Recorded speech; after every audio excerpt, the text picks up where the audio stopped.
Merhabalar, mutfağıma hoş geldiniz. Bugün mutfağımda güzel bir lahmacun yapacağız. Öncelikle hamurunu hazırlayalım. Burada 200 milim bardak ile 5 bardak unum var. Burada yine 200 milim bardak ile 2 bardak su hazırladım. Ilık bir su. Bir tatlı kaşığı, 1,5 tatlı kaşığı kadar toz şeker. 1 tatlı kaşığı tuz. Yine 1 tatlı kaşığı da kuru mayam var. Tuzu unun kenarına ilave ettim. Şöyle biraz açıyorum ortasını.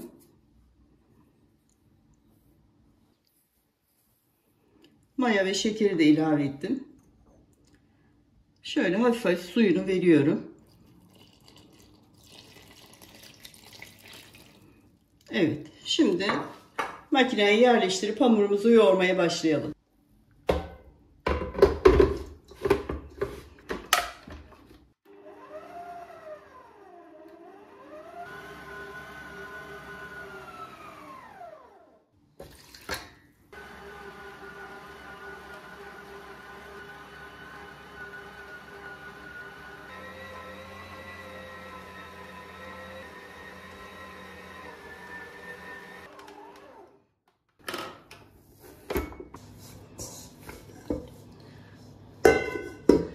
Evet, hamurumuz hazır. Yumuşak bir hamur olacak ama çok da ele yapışmasın. Şimdi üzerini kapatacağım ve dinlenmeye bırakacağım. Lahmacunumuzun içi için buraya ben 3 adet orta boy kuru soğan, 5 diş sarımsak, 2 adet yeşil biber ve 3 adet de kırmızı kapya biber doğradım. Şimdi rondodan çekeceğim.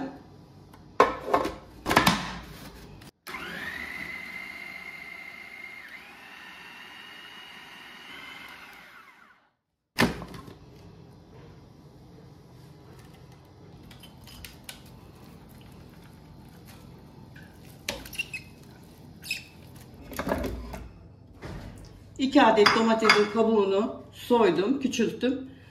Şimdi bunları da rondoda çekeceğim.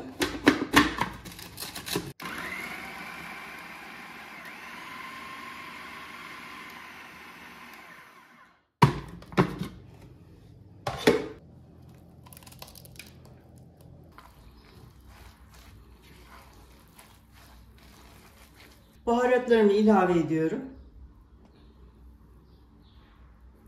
Karabiber,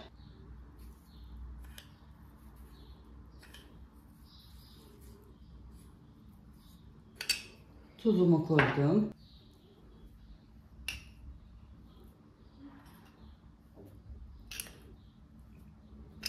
Baharatları siz damak zevkinize göre orantısını ayarlayabilirsiniz. Ben ölçü vermiyorum.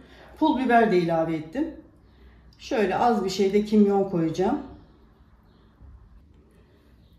Domates salçası ve biber salçası da ilave ettim. Şimdi bir karıştıralım.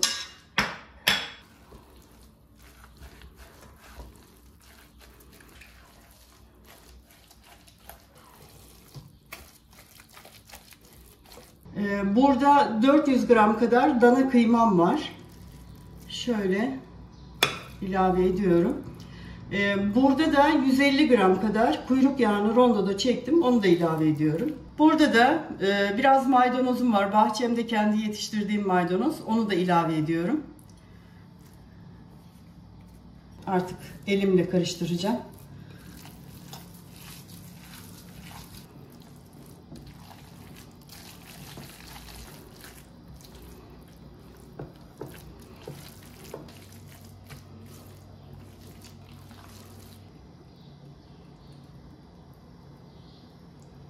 Biraz sıvı yağ ilave ettim. Şöyle bir karıştırayım.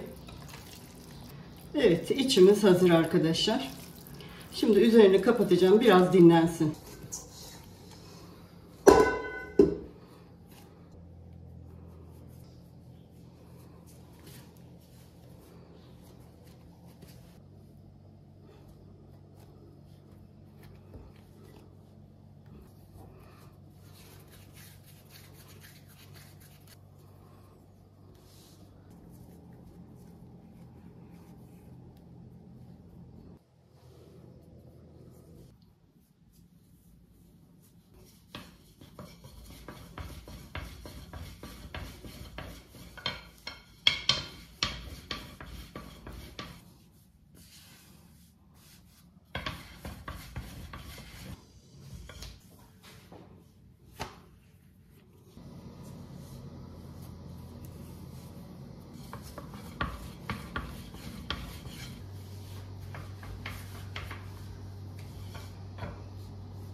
Evet, ev yapımı lahmacunumuzu bitirdik. Çok güzel oldu arkadaşlar, misler gibi. Sizler de yapın. Verdiğim ölçülerle bayağı lahmacun çıkıyor. Sevdiklerinizle paylaşın. Bugün de tarifimin sonuna gelmiş olduk. Bir dahaki tarifimde buluşmak üzere diyorum. Hoşça kalın.